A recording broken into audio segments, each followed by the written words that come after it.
Barbell chest press करताना तुमचा देखील शोल्डर पेन होतोय, कदाचित तुमचा रोटेटर कफच कारणीभूत आहे। नमस्कार मित्रांनो, मागच्या भागामध्ये आपण संपूर्ण डेल्टॉइड मसल कशा प्रकारे ट्रेन करायचं हे बघितलं। आता सुरू करूया भाग 13 आणि आज आपण बघणार आहोत rotator cuff muscle.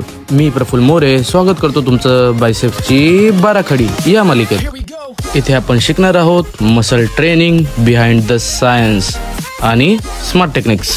Rotator cuff मध्ये 4 मसल असतात, सुप्रास्पिनेटस, इन्फ्रास्पिनेटस, टेरेस मायनर आणि सबस्कॅपुलरिस। आणि त्यांचे फंक्शन आहेत supraspinatus 0 to 30 degree shoulder abduction, infraspinatus आणि teres minor shoulder external rotation, subscapularis shoulder internal rotation. आता बघूया ह्यांना ट्रेन कसं करायचं। सुप्रास्पिनेटस वेगळा ट्रेन करायची गरज नाही, लॅटरल रेज मध्ये ट्रेन होतो। इन्फ्रास्पिनेटस आणि टेरेस मायनर साठी केबल एक्सटर्नल रोटेशन, सबस्कॅपुलरिस साठी cable internal rotation. Rotator cuff हा एक अवॅस्क्युलर मसल आहे, म्हणजे ब्लड फ्लो कमी असतो, त्यामुळे रिपेअर हळू होतो। म्हणूनच हेवी वेटने ट्रेन केलं तर इंजुरीचा धोका जास्त असतो। खूप एक्सरसाइज मध्ये रोटेटर कफ चुकीच्या पद्धतीने ट्रेन होतो। Behind the neck lat pull down, upright row, barbell chest press करताना बार रॅक किंवा अनरॅक करणं, त्यासाठी रॅक अनरॅक करताना सपोर्ट घ्या। हा मसल स्टेबिलायझर आहे, त्यामुळे वर्कआउटच्या सुरुवातीला नाही तर शेवटी ट्रेन करा। बस आजसाठी एवढंच। पुढच्या भागामध्ये पाहणार आहोत बॅक मसल, त्यामुळे फॉलो नसेल केलं तर फॉलो करा आणि व्हिडिओ आवडला असेल तर लाईक नक्की करा। भेटूया पुढच्या व्हिडिओमध्ये, बाय।